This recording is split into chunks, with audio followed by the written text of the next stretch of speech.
vamos a trabajar el tema de las competencias docentes.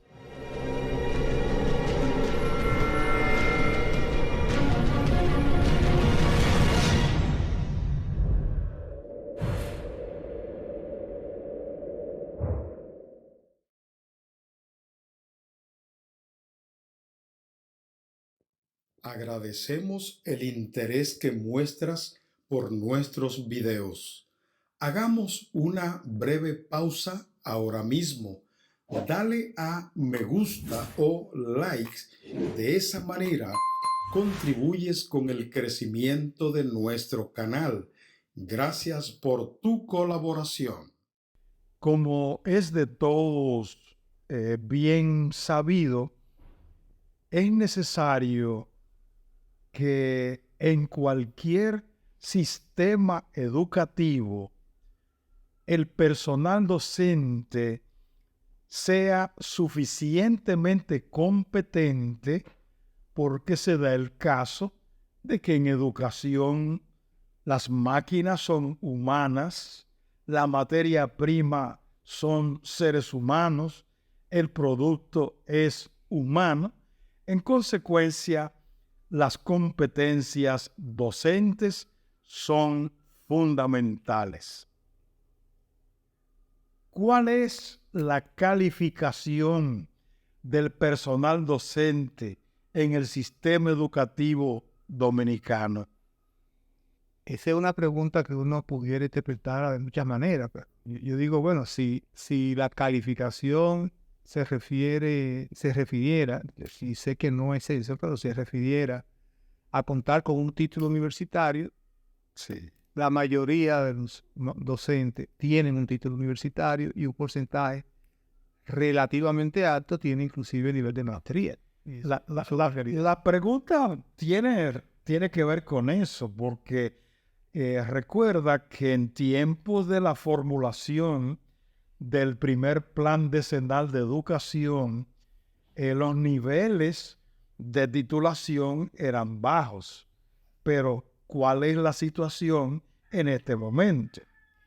Mira, en este momento, y qué bueno que hiciera referencia a eso, porque recuerdo muy bien que en aquel tiempo se hablaba de una gran cantidad de maestros bachilleres en servicio. Es decir, personas que por la necesidad que tenía el sistema educativo de tener realmente las aulas con docentes, se vio la necesidad de contratar personas que no era todavía, no estaban certificados, que podían ser personas que estuvieran estudiando educación, ¿no? O vaya usted a saber, ¿no? Y había un buen porcentaje de maestros en aquel momento que eran bachilleres en servicio. Recuerdo muy bien aquel famoso programa, creo que la sigla era PPMB, que justamente que era un programa de profesionalización de maestros bachilleres que tuvo un impacto, porque definitivamente se logró la titulación de prácticamente la totalidad de esas personas en aquel programa. O sea, fue un programa bastante exitoso. Y eso que fue positivo, en cierto modo, se ha traducido en negativo.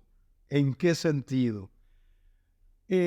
Para algunas personas, y quizás para más que algunas, para muchas personas, la titulación es sinónimo de competitividad. Y algunos se conforman con que tienen el título y siguen buscando títulos, pero siguen haciendo su trabajo con niveles de profesionalidad en cierta manera cuestionable. Efectivamente, o sea, si nos referimos entonces a la calificación sobre la base de haber desarrollado las competencias necesarias para ejercer la profesión docente, uno dice, bueno, ese es otro tema distinto y complejo.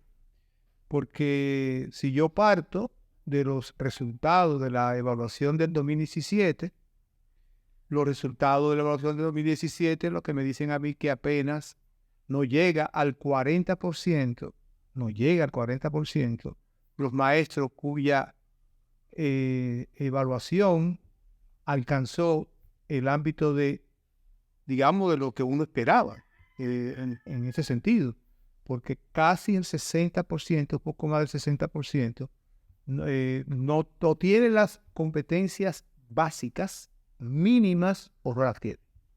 Y eso es un problema muy serio. Entonces, si yo lo veo desde el punto de vista justamente de si tiene la competencia con qué hacer el trabajo, es decir, el saber conocer y el saber hacer educación en el aula, la realidad de la evaluación dice que el porcentaje muy alto no tiene esas calificaciones profesionales. Se diría, en consecuencia, que las autoridades del sistema educativo tienen un gran reto en este sentido, lo mismo que las instituciones de educación superior que forman el personal docente. No es suficiente con titular.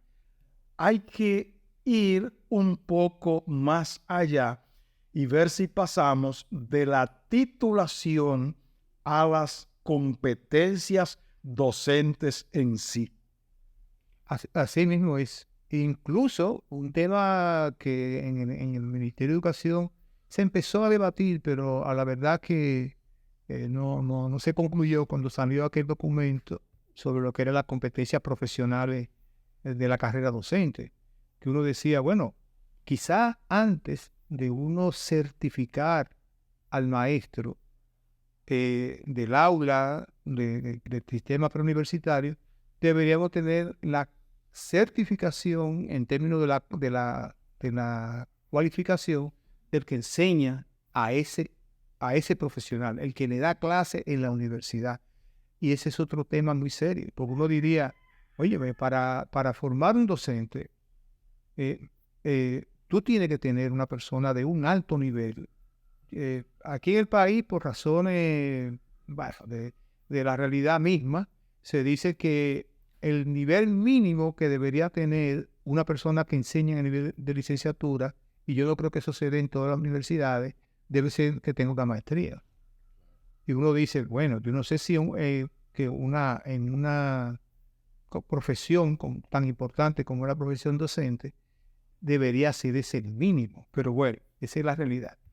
Y en ese sentido uno dice, bueno, si el maestro cuando transita por la universidad formándose como maestro, no cuenta con docentes universitarios de muy alto nivel, bueno, yo creo que eso va a tener consecuencias justamente en lo que va a ser esa persona.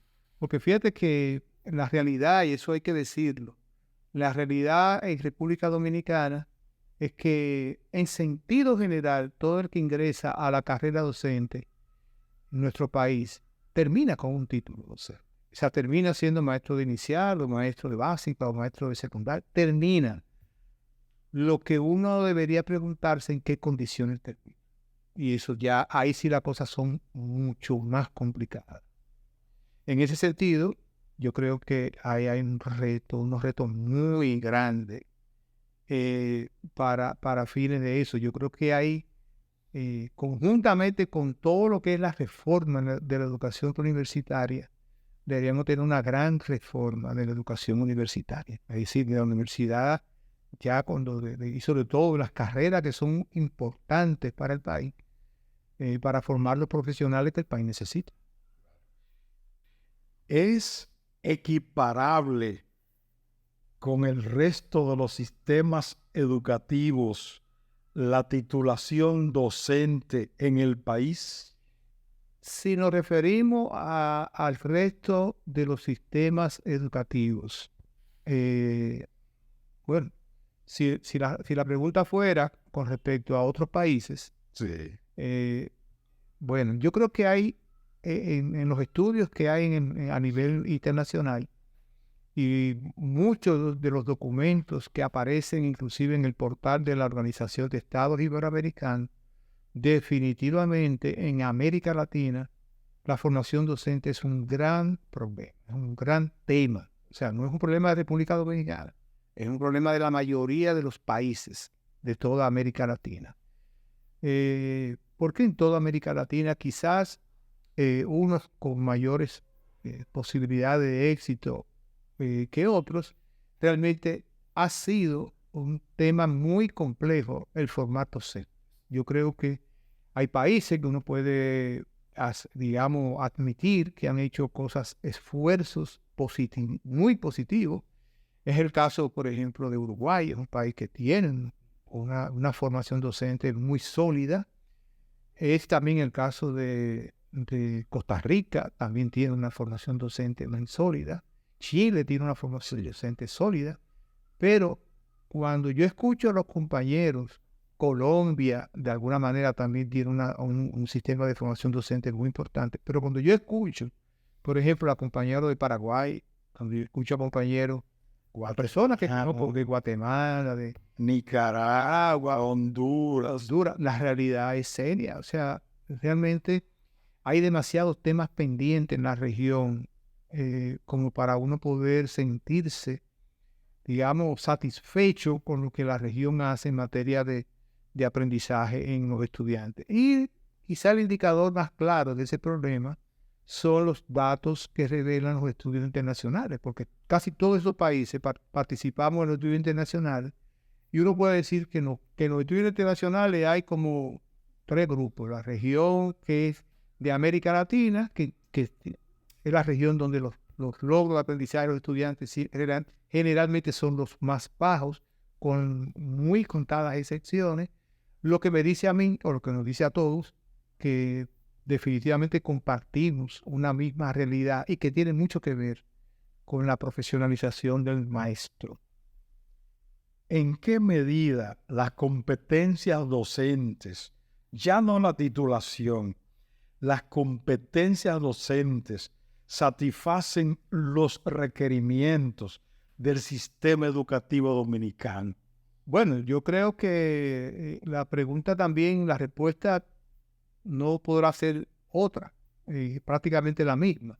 Si yo tomara como criterio lo que son, digamos, los alcances que nos da el currículo, o sea, las expectativas que el currículo define con respecto a lo que los muchachos, los niños, las niñas y los jóvenes adolescentes deben aprender, incluso los jóvenes adultos que están en su sistema de adultos. Si yo parto de lo que dice el currículo, yo tengo que admitir que realmente tenemos mucho tema pendiente en ese sentido. Y la consecuencia lógica es que no, es decir, todavía el currículum sigue siendo una gran aspiración en términos de lograr que se aprenda, que los niños, las niñas aprendan lo que tienen que aprender. Los datos de la evaluación que se hicieron en el mismo ministerio, la evaluación diagnóstica de tercero y sexto y de tercero de bachillerato, lo dicen clarísimamente. El porcentaje de estudiantes que domina la comprensión lectora es muy bajo. Y uno dice, ¿qué uno puede esperar de un estudiante que no sabe, no comprende lo que lee? Si no comprende lo que lee, no va a poder comprender lo que lee en ninguna otra área, ni en matemáticas, ni en sociales, ni en naturales, en ninguna. En ese sentido, yo creo que todavía esas competencias que están definidas en el currículum todavía siguen siendo grandes aspiraciones. Yo creo que todavía nosotros el salto que hay que dar es muy grande, y sobre todo en un mundo como el que vivimos hoy día, que es un mundo muy difícil, muy complejo, y donde definitivamente las cosas cambiaron y parecería que nosotros no nos dimos cuenta. Entonces, para mí ese es un tema muy serio que el país tiene por delante. En la evaluación del desempeño docente que se ha hecho en varias oportunidades en el país, algunas áreas al parecer salen mejor paradas que otras, como es el caso de la educación física. ¿Es o no cierto que los profesores de educación física que han venido al concurso salen mejor parados que los de otras áreas?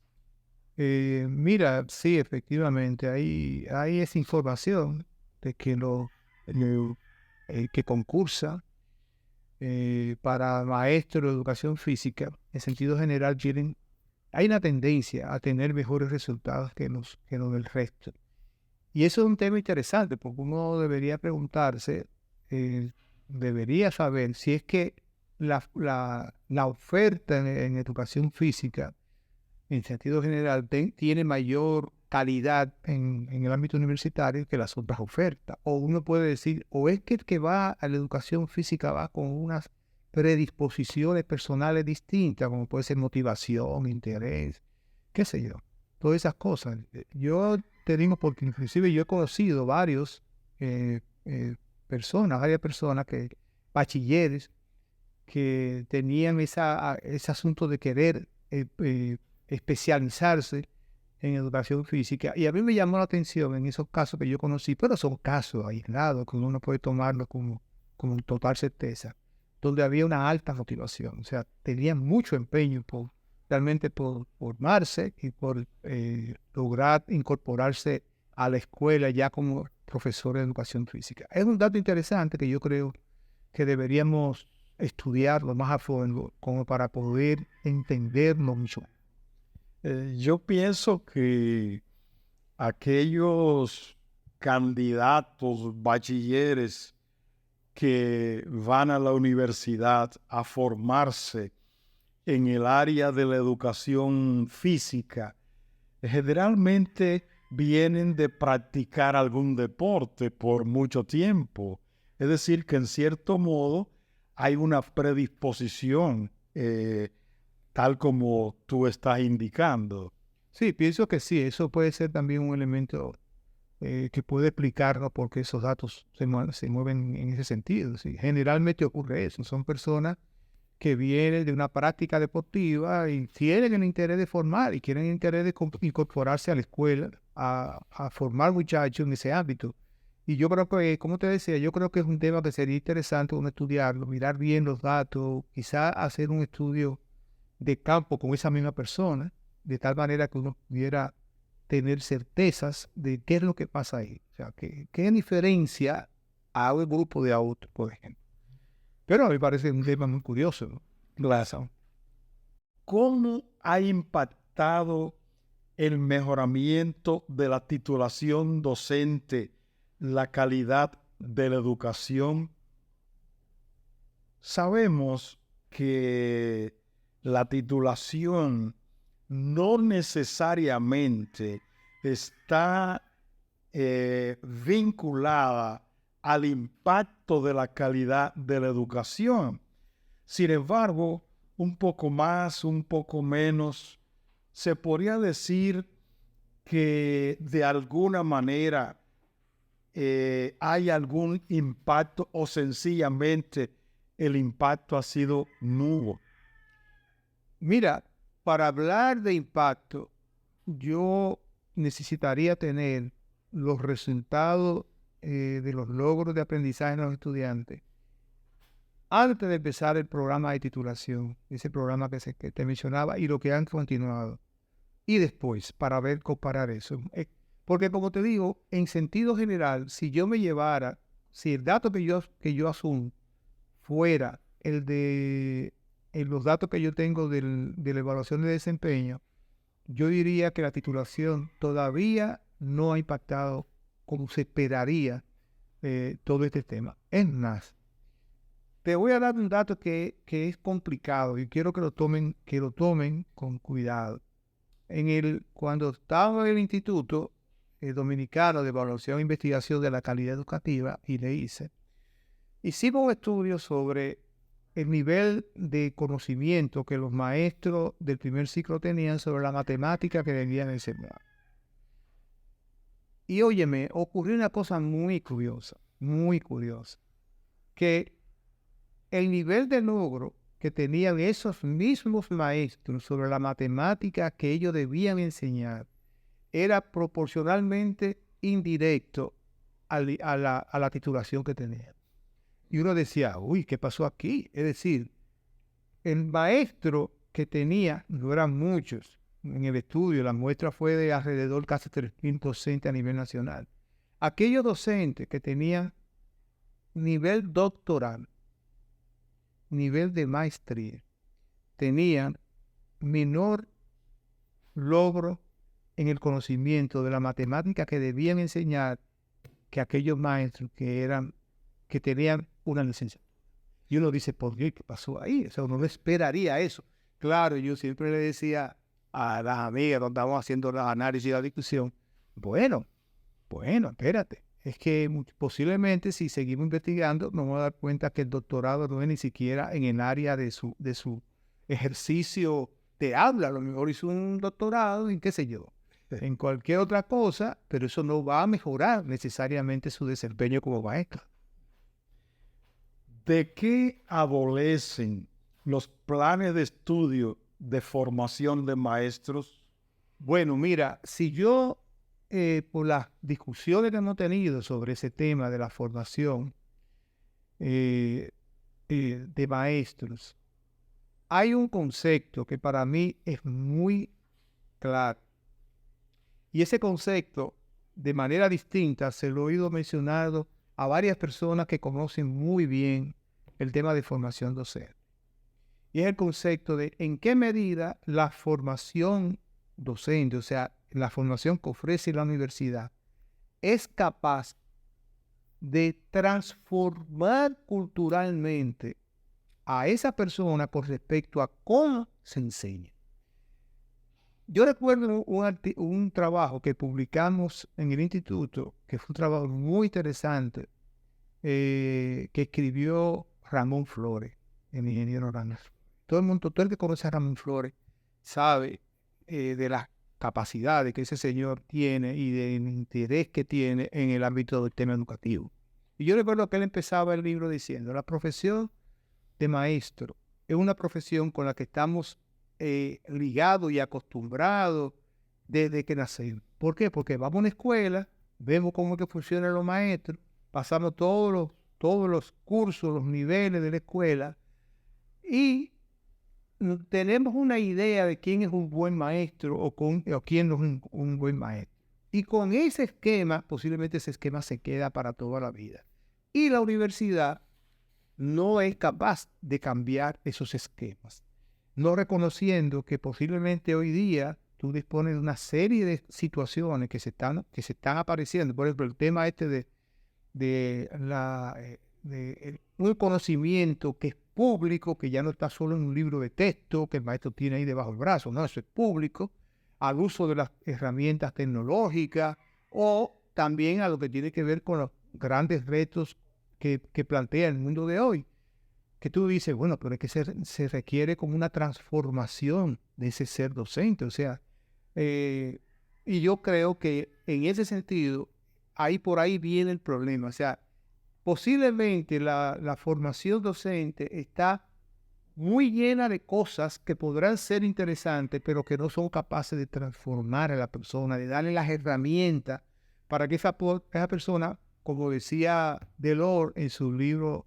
La educación encierra un tesoro, que aprenda a aprender, que se dé cuenta que cada día tiene que aprender, que aprenda a conocer, que no puede contentarse con lo que aprendió en su formación, que va a tener que seguir buscando, va a tener que seguir indagando, va a tener que seguir investigando, profundizando en lo que significa la naturaleza de su función e incluso de lo que es el área de conocimiento que se supone que tiene que trabajar en el aula. Y ese sentido, si no logramos crear esa persona con esas capacidades, entonces él va a seguir repitiendo aquel docente, aquel director, y tú, Alberto, lo mencionas muchas veces, aquel director que en la escuela de directores pidió la mano para decir, tengo 20 años siendo director, pero yo me di cuenta aquí que yo lo que tengo es 1 año repitiendo, 20 años repitiendo lo mismo.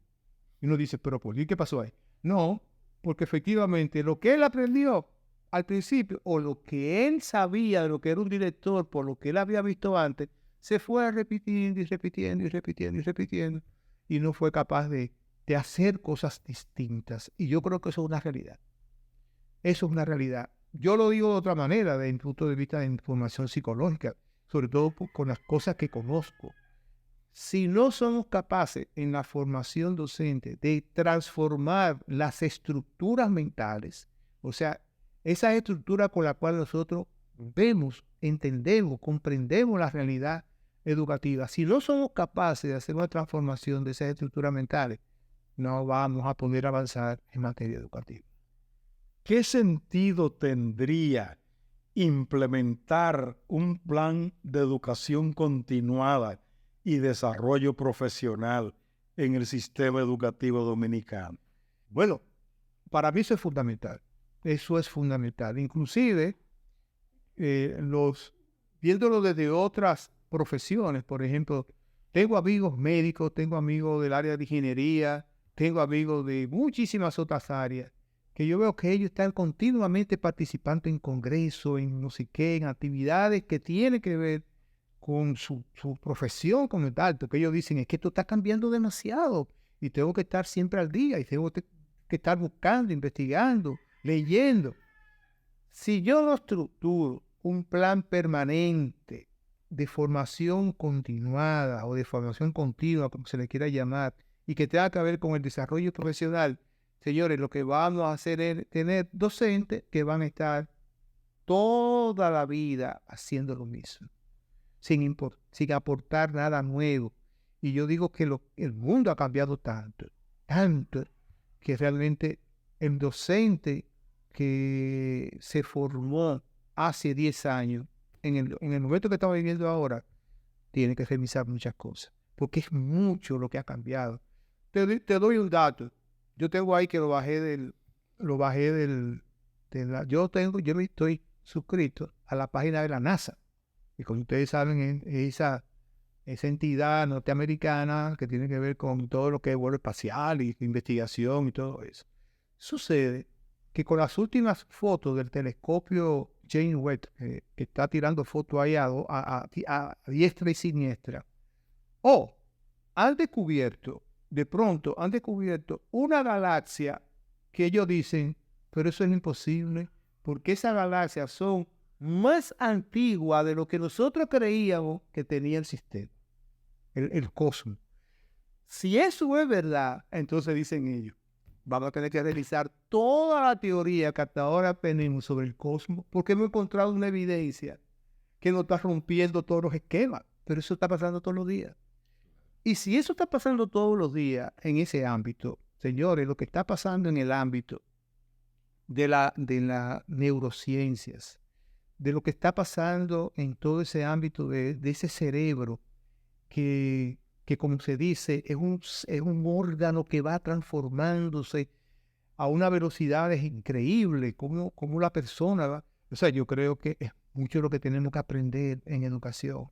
¿Por qué? Porque no estamos frente a los sujetos que nosotros ya hasta definimos en nuestros documentos. No, ese es otro sujeto. Otra persona que tiene otras posibilidades, que tiene otro órgano funcionando de otra manera. Es lo que dicen siempre, todo el mundo dice, de que pero los muchachitos hoy nacen con los ojos abiertos. Claro, nacen con los ojos abiertos y cuidado. Hay una teoría, y con eso concluye esta idea, hay una teoría que la he leído mucho, se llama teorías implícitas en los niños recién nacidos. Digo yo, ¿cómo así? ¿Cómo teorías implícitas? Dice, sí, porque de alguna manera el conocimiento que tenemos ahora, ese conocimiento de alguna manera va a tener una dimensión aparentemente casi biológica. De tal manera que el niño cuando nace también nace con unos conocimientos nuevos. Entonces, por eso es lo que te explica a ti, porque los muchachos de ahora, chiquitos, cogen un teléfono celular, ellos hacen maravillas con ese teléfono celular. Y nosotros, torpes, no sabemos ni qué hacer con esos dichosos teléfonos. Pero todavía más. Una evidencia que un profesor español, extraordinario investigador de estos temas, decía, hicimos un estudio con niños de 3 años, entre 3 años y 4 años. Y algunos niños decían, si se mueve, está vivo. Fíjate, si se mueve, está vivo, ahí hay un concepto de vida. Y es más, es el concepto de que la vida se manifiesta en el comportamiento, en el movimiento. Él dice, es una teoría implícita. ¿Quién le habrá enseñado a esos niños que si se mueve está vivo? Entonces ellos dicen que no, nacieron con ese conocimiento. Nacieron con ese conocimiento. Señores, y es serio lo que está ocurriendo hoy día en todos estos ámbitos. Nos obliga a estar continuamente preparándonos, formándonos en el ámbito educativo. Yo creo que un plan como ese, lo voy a decir de esta manera, es tan importante y cuidado si la misma formación inicial. Mira que yo le doy mucho valor a la formación inicial, definitivamente. Sí, pero la formación continua, el estar continuamente analizando, teniendo la oportunidad de analizar lo que está pasando en el aula, de investigar, de buscar por todos los ámbitos que nos permita comprender lo que es el ser humano que hoy tenemos de frente. Yo creo que eso es un tema sumamente importante para el desarrollo de un sistema educativo que quiere ser de calidad y que quiere ser, digamos, competitivo en el mundo de hoy. En otras palabras, un programa fuerte, sistemático, consistente de educación continuada es impostergable para el sistema educativo en la República Dominicana.